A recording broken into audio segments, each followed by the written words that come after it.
So do you want to improve your skill and level as a writer and improve your sense of objectivity and honesty about your own work? Because one of the major steps every writer needs to take in order to improve themselves is to understand their writing habits and be able to pick up their bad ones. Well, if you want to do that whilst writing a novel without wanting to edit yourself too much and be so critical you kill yourself over what you've written, then the Edwards method is for you. Yet my attempt at fortune in vain. Everybody? If so, then stick around and follow these several steps and you will become a better writer before you know it. Step 1. Write your story. Step 2.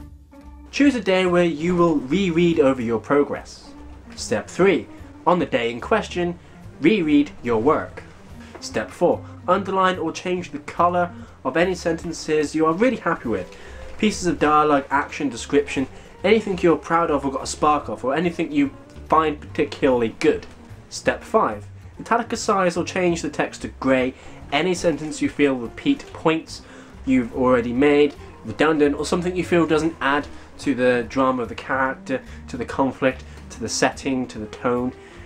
If you have trouble trying to find these, just set up a quota of about at least one sentence every 200 words. Step 6. Check to see if you can italicize anything you have underlined.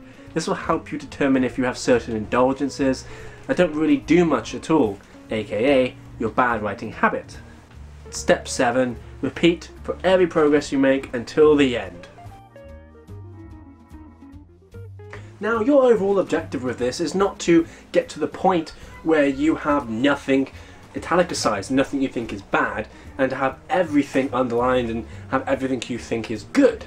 You're not meant to delete anything or add anything or change anything. You're just meant to highlight what you think is nice and what you think is not so nice for your story. Remember though, if you like something and also think it might not add anything to the story, it may be that when it comes to the editing process and the proofing process, there may be a way to somehow move some sentences around in order to make it relevant again, or just sort of tweak it. Remember, don't hate the things you like, just bear in mind that you may need to work your sentences around to make them work. And what you're left is, if you keep doing this till the end of your novel, even if you do it halfway through, what you end up is being able to possibly see a pattern, certain indulgences and habits you have. Maybe you do like to describe a little bit too much. Maybe you do like to write certain types of dialogue. Maybe you like to use certain types of action.